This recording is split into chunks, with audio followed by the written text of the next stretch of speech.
We have a lot of general maintenance technicians, and they mostly do the things that other people don't like to do, like fix toilets. It happens quite often. As we're bringing newer people into the workforce, and it's becoming harder and harder, by the way, with the unemployment being so low, and people don't wake up in the morning and say, oh gosh, I just graduated high school, I want to go fix toilets.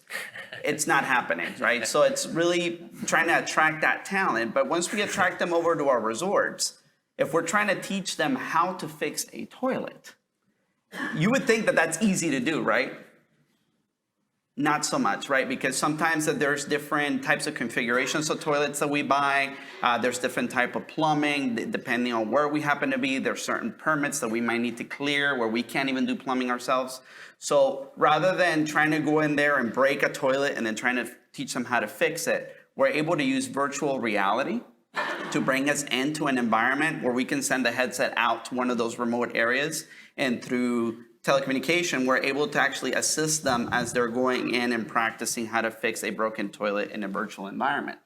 Moreover, we can also use AR for them to be able to do inspections, because a lot of our general maintenance technicians have to be able to go in and look at our villas and inspect what's wrong, right? So what we'll do is that we built this AR overlay where they can go around either on a tablet or headset and go and spot different things in a simulated environment in a real villa, right? So it's not like we have to create a separate, $2.5 million facility like Rick was talking about, right?